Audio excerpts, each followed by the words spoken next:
Trump tariff నిర్ణయాలన్నీ 60 రోజులు మాత్రమే వర్తించేలా కూడా నిర్ణయం తీసుకోవాలని డిమాండ్ చేస్తున్నారు.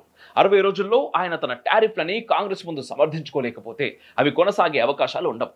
అయితే ఇదంతా ట్రంప్ ఎక్స్ పార్టీ వారు చేయడం లేదు. స్వయంగా ట్రంప్ పార్టీకి చెందిన నాయకుడు చేస్తున్నాడు.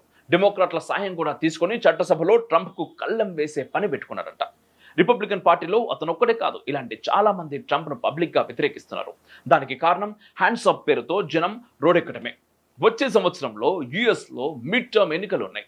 వాటిల్లో ప్రజాబలం రిపబ్లికన్లకు దక్కకపోతే మిగిలిన కాలపరిమితిలో ట్రంప్ ఇప్పట్లా దూకుడు చూపలేడు. ఆ భయంతోనే రిపబ్లికన్ నాయకులు గగ్గోలు పెడుతున్నారంట. ట్రంప్ వల్ల జనంలో తమ పరిస్థితి కూడా దిగజారుతోందని వారు ఆందోళన చెందుతున్నారు. కేవలం జనం, రిపబ్లికన్ పార్టీ నాయకులు, ఎలాగో డెమోక్రాట్లు వీరు మాత్రమే కాదు, ట్రంప్ దెబ్బకు ఆయన ప్రియమైన బిలియనియర్ ఇలాన్ మస్క్ కూడా కసుక్కుమంటున్నాడు. అమెరికా, యూరప్ మధ్య తక్కువ టారిఫ్లు కాదు, అసలు టారిఫ్లు ఎంత మాత్రమూ ఉండకూడదని తాను అంటూ ఉన్నాడు. ఈ జీరో టారిఫ్ మాట ట్రంప్కు వ్యతిరేకంగానే చూస్తోంది అమెరికా మీడియా.